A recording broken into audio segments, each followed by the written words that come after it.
একটা বিষয় খেয়াল করেছেন, ফেসবুকে যখন কোনো একটা ভিডিও ভাইরাল হয় তখন সেই ভিডিওটা কিন্তু ফলোয়ারের তুলনায় নন ফলোয়ারের থেকে বেশি ভিউজ আসে। তাহলে আমরা কেন ফলোয়ারের পিছনে দৌড়াচ্ছি? আমাদের ভিডিও ভাইরাল করার জন্য আমাদের কিছু সিক্রেট জেনে নেওয়া উচিত যে কোন বিষয়গুলোকে মানলে আমাদের ভিডিও ভাইরাল হবে। বাট ফলোয়ারের পিছনে না দৌড়ে আমরা জাস্ট আমাদের ভিডিও ভাইরাল করার যে সিক্রেটগুলো রয়েছে সেই বিষয়গুলো জানা উচিত, যা আমরা আজকের এই ভিডিওতে আলোচনা করতে যাচ্ছি।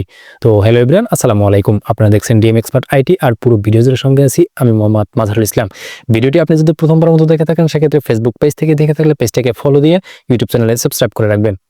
ওকে, যাই হোক, আমরা আমাদের ফেসবুক পেজ ক্রিয়েট করার পর আমরা সর্বপ্রথম যে কাজটি করি, আমরা ফলোয়ারের পিছনে দৌড়াই। বাট আমাদের ফলোয়ারের পিছনে না দৌড়ে আমাদের উচিত আমাদের ভিডিও ভাইরাল হওয়ার যে সিক্রেটগুলো রয়েছে সেই সিক্রেটগুলো জেনে নেওয়া, যা আমরা আজকের এই ভিডিওতে আলোচনা করব। তো আমি এখানে জাস্ট 5টি সিক্রেট এখানে অ্যানালাইসিস করে লিখে রেখেছি, এবং একটা ভিডিও ভাইরাল হওয়ার জন্য যে 5টি সিক্রেট বা যে 5টি কাজ একজন কন্টেন্ট ক্রিয়েটর হিসেবে আপনার করা উচিত, সেই 5টি সিক্রেট টিপস আজকের এই ভিডিওতে আমি আপনাদেরকে দিব। সুতরাং মনোযোগ সহকারে ভিডিওটিকে অবশ্যই শেষ পর্যন্ত দেখবেন। তো এখানে যে 5টি সিক্রেট রয়েছে বা যে 5টি কাজ আপনাকে করতে হবে আপনার ভিডিও ভাইরাল হওয়ার জন্য, তার মধ্যে কিন্তু আপনাকে ফলোয়ার ইনক্রিজ করার কথা বলা হয়নি, বা আপনাকে ফলোয়ার যে থাকতে হবে। আপনার পেজে জাস্ট 0 ফলোয়ার থাকলে আপনি ভিডিও ভাইরাল করতে পারেন, আবার আপনার পেজে লাখ লাখ ফলোয়ার থাকলেও আপনার ভিডিও ভাইরাল হতে পারে। তো ভিডিও ভাইরাল হওয়ার জন্য মূল বিষয় কিন্তু ফলোয়ার না। তো মূল বিষয় কি, সেটা হচ্ছে যে প্রথমে যে আপনাকে যে কাজটি করতে হবে, আপনার ট্রেন্ড ফলো করতে হবে। ট্রেন্ড ফলো বিষয়টা কিন্তু খুবই গুরুত্বপূর্ণ, কেননা আমরা যখন ফেসবুকে ভিডিও আপলোড দেবো, সেই ভিডিওটা যদি এই সমসাময়িক বিষয়ের সাথে সম্পৃক্ত না হয়, সেক্ষেত্রে কিন্তু অডিয়েন্সের ইন্টারেস্টেড থাকবে না সেই কন্টেন্টের উপর।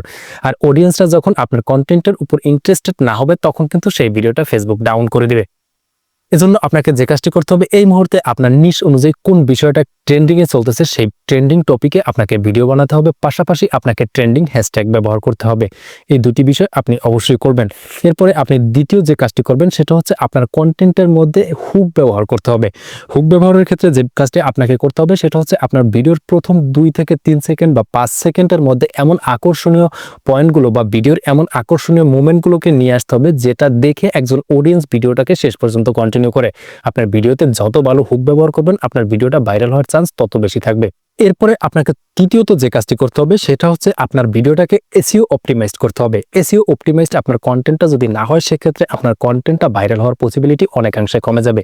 এসইও অপটিমাইজড আপনি কিভাবে করবেন ফেসবুকের ভিডিও? এসইও অপটিমাইজড বলতে আপনি আপনার টাইটেল, ডেসক্রিপশন এবং আপনি হ্যাশট্যাগ ব্যবহার করার ক্ষেত্রে অবশ্যই মাথায় রাখবেন যে আপনি আপনার ভিডিওটা যে সকল ইনফরমেশন দিচ্ছেন, সেই ইনফরমেশনের আকর্ষণীয় টাইটেল এবং ভিডিওতে কি কি বলা হয়েছে তার সংক্ষিপ্ত একটা ডিসক্রিপশন আপনি লিখে দিবেন। এতে করে আপনার ভিডিওটা কিন্তু এসইও হবে। এছাড়াও আপনি হ্যাশট্যাগ ব্যবহার করবেন, আপনার ভিডিও রিলেটেড হ্যাশট্যাগ এবং ট্রেন্ডিং কিছু হ্যাশট্যাগ ব্যবহার করার চেষ্টা করবেন। পাশাপাশি থাম্বনেইলে যে বিষয়টা রাখবেন, সেই থাম্বনেইলে আপনার ভিডিওর মূল বিষয়টাকে আপনি তুলে ধরবেন, যাতে করে দর্শকরা আপনার সেই থাম্বনেইল টাইটেল দেখে ভিডিওতে ক্লিক করার অনুপ্রেরণা পায়। এরপর আপনি চতুর্থত যে কাজটি করবেন, সেটা হচ্ছে যে আপনার ভিডিওটা সংক্ষিপ্ত রাখার চেষ্টা করবেন। অর্থাৎ যতটুকু ইনফরমেশন আপনার ভিডিওর মধ্যে থাকবে, সেটা সংক্ষেপে উপস্থাপন করার চেষ্টা করবেন। দর্শকরা জাস্ট আপনার ভিডিওতে যদি অপ্রয়োজনীয় কোনো বিষয় দিয়ে থাকে, সেক্ষেত্রে সেই ভিডিওটা কিন্তু দর্শকরা স্কিপ করে যাবে। আর আপনার ভিডিওতে অডিয়েন্স রিটেনশন কম আসলে আপনার ভিডিওটা কিন্তু ভাইরাল হবে না।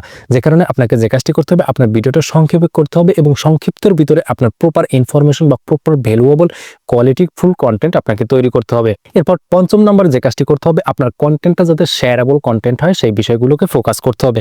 তো আপনি কিভাবে আপনার কন্টেন্টটাকে শেয়ারেবল কন্টেন্ট হিসেবে তৈরি করবেন? দেখুন, শেয়ারেবল কন্টেন্ট তৈরি করার জন্য আপনি যে কাজটি করতে পারেন, আপনি আপনার যেই নিশ নিয়ে কাজ করেন সেই নিশ অনুযায়ী যাতে দর্শকের প্রয়োজনীয় এমন কন্টেন্ট হয়, মনে করে যে কন্টেন্টটা দেখে একজন দর্শক মনে করে যে এই ভিডিওটা ভালো লাগতেছে, আমি আমার বন্ধুদের মাঝে বিষয়টাকে শেয়ার করি।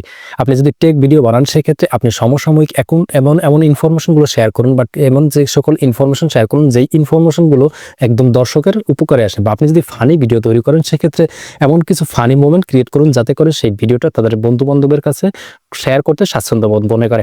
এরকমভাবে আপনি প্রত্যেকটা বিষয়ে যেই ভিডিও নিয়ে বা যেই নিশ নিয়ে আপনি ভিডিও বানান না কেন, সেই নিশের মধ্যে আপনি চেষ্টা করবেন আপনার ভিডিওতে যাতে শেয়ারেবল কন্টেন্ট হয়, বা আপনার ভিডিওটা যাতে দর্শকরা শেয়ার করতে পারে এমন কোয়ালিটিফুল আপনি ভিডিও বানাবেন।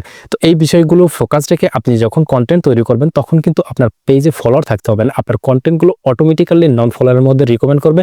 আর নন ফলোয়ারের মধ্যে ফেসবুক যখন রিকমেন্ড করবে, যখন ফেসবুক দেখবে যে নন ফলোয়ারের থেকে ভিডিওগুলোতে ভিউজ আসতেছে, তখন কিন্তু অটোমেটিক্যালি বেশি বেশি ফলোয়ারের মাধ্যমে বা বেশি বেশি নন ফলোয়ারের মাধ্যমে ভিডিওটাকে ছড়িয়ে দেবে। তখন কিন্তু আপনার পেজের ওই ভিডিওতে ভিউজ আসা শুরু করবে এবং আপনার ভিডিওটা ভাইরাল হয়ে যাবে।